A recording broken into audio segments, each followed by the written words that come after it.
Assalamualaikum warahmatullahi wabarakatuh. Perkenalkan, saya Sandi Satrio, salah satu peserta calon guru penggerak Angkatan 9 Kabupaten Musirawas Utara. Pada kesempatan kali ini, saya akan membahas tentang kesimpulan dan penjelasan hasil refleksi dari pemikiran Ki Hajar Dewantara pada modul 1.1. Sebelum melanjutkan pembahasan pada sesi kali ini, saya ingin memperkenalkan Ibu Handayani sebagai fasilitator saya dan Ibu Dwi Asis sebagai pengajar praktik. Refleksi Ki Hajar Dewantara, seorang bapak pendidikan nasional, sosok cerdas yang telah memberikan pencerahan dalam bidang pendidikan bagi bangsa Indonesia. Pemikiran-pemikiran beliau begitu sempurna, sehingga dapat diterapkan sampai saat ini, di zaman yang berbeda dengan zaman kolonial dulu. Adapun dasar-dasar pendidikan menurut Ki Hajar Dewantara yaitu yang pertama, memiliki semboyan ing ngarso sung tulodo. Artinya, menjadi seorang pemimpin harus mampu memberikan suri tauladan. Ing madya mangun karso, artinya seseorang di tengah kesibukannya harus juga mampu membangkitkan atau menggugah semangat. Tut wuri handayani, seseorang harus memberikan dorongan moral dan semangat kerja dari belakang. Yang kedua, pendidikan yang menuntun, yaitu pendidikan memberi tuntunan atau menuntun terhadap segala kekuatan kodrat yang dimiliki anak agar ia mampu mencapai keselamatan dan kebahagiaan yang setinggi-tingginya, baik sebagai seorang manusia maupun sebagai anggota masyarakat. Yang ketiga, membangun karakter siswa sesuai dengan kodrat alam dan kodrat zaman. Kodrat alam berkaitan dengan sifat dan bentuk lingkungan di mana anak berada. Sedangkan kodrat zaman artinya setiap anak sudah membawa sifat atau karakter masing-masing. Keempat, penerapan budi pekerti. Artinya, tidak hanya keseimbangan antara akhlak dan capaian akademis saja, tetapi juga mendahulukan budi atau akhlak dibanding deretan prestasi. Adapun pertanyaan pemantik untuk hasil refleksi pada modul kali ini adalah yang pertama, apa yang Anda percaya tentang murid dan pembelajaran di kelas sebelum Anda mempelajari modul 1.1? Kedua, apa yang berubah dari pemikiran atau perilaku Anda setelah mempelajari modul ini? Ketiga, apa yang dapat segera Anda terapkan lebih baik agar kelas Anda mencerminkan pemikiran KHD? Yang saya percaya tentang murid dan pembelajaran di kelas sebelum saya mempelajari filosofis Ki Hajar Dewantara diantaranya adalah 1. Saya percaya bahwa pembelajaran di kelas memerlukan peran guru yang sangat dominan di kelas, mulai dari membuat tujuan pembelajaran, menjelaskan materi dan latihan soal, hingga menarik kesimpulan pembelajaran hari itu. Saya percaya bahwa pembelajaran di kelas harus dilaksanakan sesuai tuntutan kurikulum. Tidak peduli murid telah siap menerima materi, lanjutan atau tidak, melainkan cenderung mengejar materi yang harus dituntaskan dan akhirnya kembali lagi pada cara terpraktis yaitu metode ceramah. 2. Dalam pembelajaran saya lebih berorientasi kepada diri saya sebagai guru, bukan berpusat kepada murid, sehingga membuat murid-murid saya menjadi jenuh dan bosan pada saat saya menjelaskan materi. Ketiga, sebelum mempelajari pemikiran-pemikiran Ki Hajar Dewantara, saya percaya bahwa dengan tindakan tegas dan memberikan hukuman, maka akan membuat perubahan terhadap diri siswa. Ternyata hal tersebut bisa bersifat sementara, karena adanya rasa takut dan bukan atas kesadaran pribadinya. Saya belum menyadari adanya kodrat alam yang membuat siswa ada memiliki kemampuan yang berbeda-beda, sehingga sering memberikan materi dan cara mengajar yang sama terhadap siswa. Setelah saya mempelajari filosofi pendidikan KHD, saya menyadari bahwa pemikiran saya tentang murid dan pembelajaran masih kurang sesuai dengan pemikiran pendidikan dan pengajaran yang diajarkan oleh Ki Hajar Dewantara.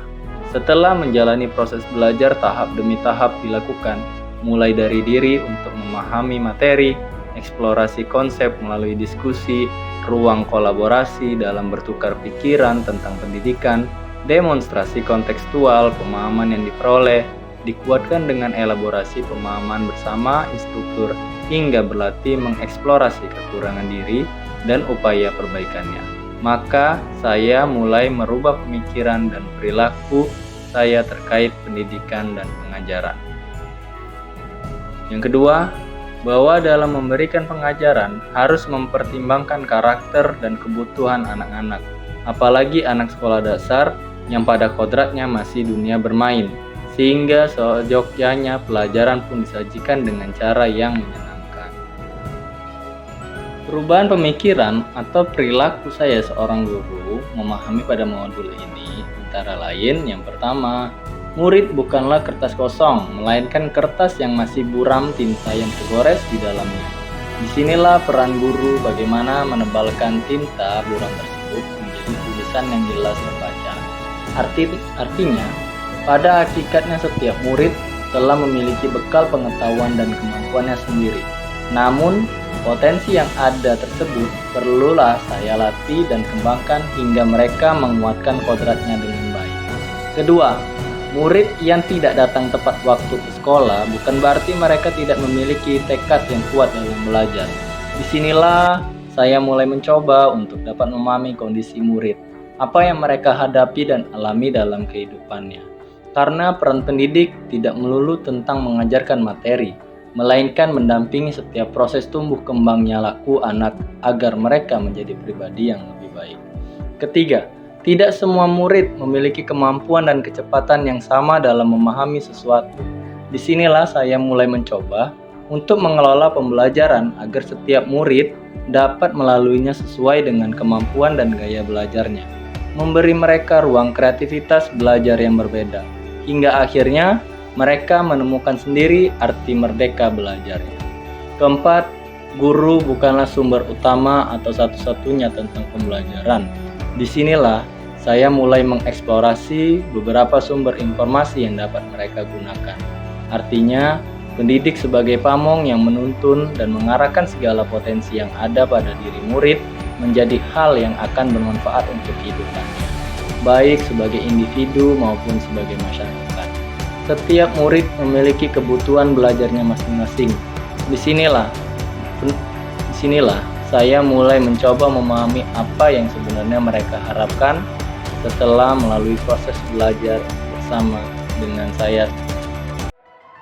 Beberapa hal atau langkah yang dapat segera saya terapkan di kelas agar mencerminkan pemikiran KAD dengan baik, yaitu sebagai berikut.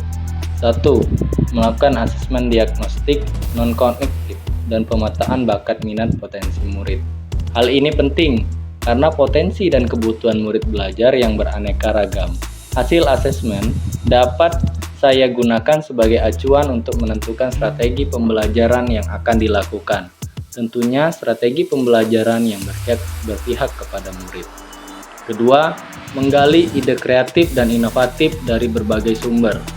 Saya harus aktif mencari pengetahuan dan pengalaman belajar untuk meningkatkan kualitas diri sebagai pendidik, sehingga proses pembelajaran yang akan saya hadirkan di kelas tidak monoton, melainkan sesuai dengan kodrat alam dan kodrat zaman murid.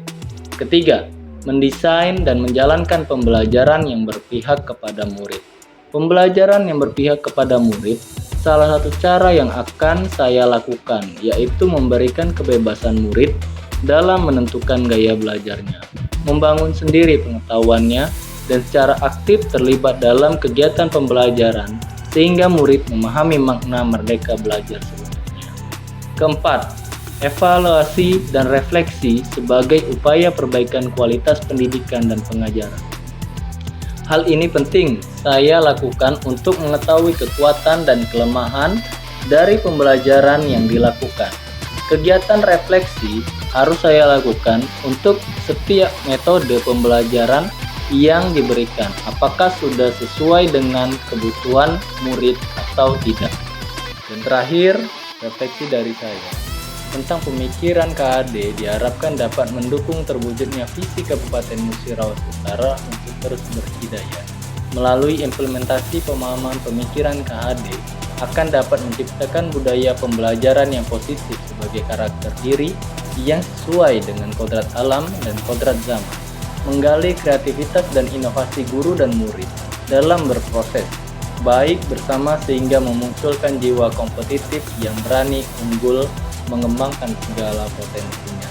dan yang akan terus saya perbaiki dan lakukan adalah dengan menerapkan pemikiran-pemikiran KHD dengan asas kemerdekaan belajar, memberikan kesempatan pada diri setiap anak untuk mengeksplor diri mereka, berkembang sesuai karakter, minat dan bakat mereka, dan terpenting juga menuntun mereka untuk mencapai mimpi dan cita-cita mereka. Mungkin inilah yang bisa saya sampaikan atas pemahaman diri saya tentang refleksi pada modul 1.1 ini. Apabila ada kalimat dan kata-kata yang salah, saya mohon maaf, kepada Allah saya mohon ampun. Salam belajar, salam bahagia, salam guru penggerak. Wassalamualaikum warahmatullahi wabarakatuh.